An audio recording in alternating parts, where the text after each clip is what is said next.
আজকে একটা গল্প শুনাই, কথাগুলো মন দিয়া শুনবেন।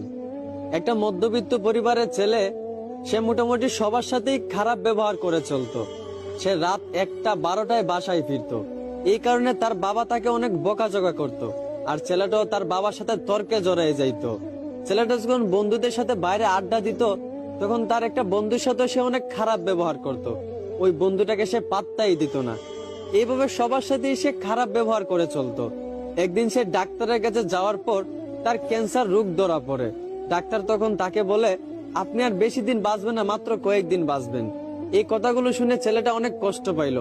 প্রতিদিনের মতোই সে রাত 12টার সময় বাসায় ফিরলো। এইটা দেখা তার বাবা প্রতিদিনের মতোই তাকে বকাঝকা করতে লাগলো। কিন্তু অবাক করা বিষয়, প্রতিদিনের মতোই ছেলে তার বাবার সাথে তর্কে না জড়াইয়া তার বাবার গালিগুলা মন ভরে শুনতে লাগলো। আর মনে মনে ভাবতে লাগলো, হয়তো এই বাবার গালিগুলো আর কয়েকদিন পর শুনতে পাবো না। ওইদিকে তার মা ডাকতেছে, নে বাবা ভাতটা খেয়ে নে। অন্যদিন হলে সে তার মায়ের হাতে ভাতটা এত সহজে খাইতো না। কিন্তু আজ অবাক করা বিষয়, তার মায়ের হাত থেকে প্লেটটা এনে প্রাণ ভরে ভাতটা খেয়ে নিল। আর মনে মনে ভাবলো, এই বুঝি মায়ের হাতে শেষ খাওয়া। এইগুলা দেখে তার মা বাবা অনেক অবাক হয়ে গেল। এভাবে তার মা বাবার সাথে অনেক ভালো ব্যবহার করলো। তারপরের দিন সে তার বন্ধুদের সাথে আড্ডা দিতে গেল।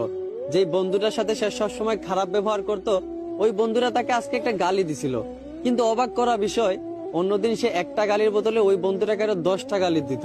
কিন্তু আজ অবাক করা বিষয়, ওই বন্ধুটা গালি দেওয়ার পর সে বন্ধুটাকে জড়িয়ে ধরে কাঁদতে লাগলো আর বলল, ভালো থাকিস রে দোস্ত। এইগুলা থেকে তার সকল বন্ধুরাও অবাক হয়ে গেল। যেই বন্ধুরা কখনো খারাপ ব্যবহার না করে থাকতে পারতো না, সেই বন্ধুটা সবার সাথে হাসি মুখে ভালো ব্যবহার করতেছে। সবাই অনেকটা অবাক হয়ে গেল। ছেলেটা আগের চেয়ে অনেক পরিবর্তন হয়েছে, আগের চেয়ে অনেক ভালো হয়ে গেছে, এখন সবার সাথেই ভালো ব্যবহার করে। এইভাবে মাসখানিক যাওয়ার পর ছেলেটা আবার ডাক্তারের কাছে যায়। ডাক্তারের কাছে যাওয়ার পর ডাক্তারকে জিজ্ঞেস করে, আপনি বলছিলেন আমি হয়তো কয়েকদিন বাঁচবো, কিন্তু প্রায় 1 মাস কেটে গেল। আপনি কি কোনো গ্যারান্টি দিতে পারবেন যে আমি আর কতদিন বাঁচবো? এইটা শুনে ডাক্তার ছেলেটাকে বলতে লাগলো, দেখেন একটা কথা শুনেন, আমি ওই দিন যে আপনাকে বলছিলাম আপনি মাত্র কয়েকদিন বাঁচবেন, এই কথাটা আপনাকে আমি মিথ্যা বলছিলাম। আর মিথ্যা বলার কারণ আপনাকে পরিবর্তন করা। আপনি আগে সবার সাথেই খারাপ ব্যবহার করতেন। আপনার বাবা যদি আপনাকে বকাঝকা করতো, আপনার বাবার সাথেও আপনি তর্কে জড়াই যাইতেন।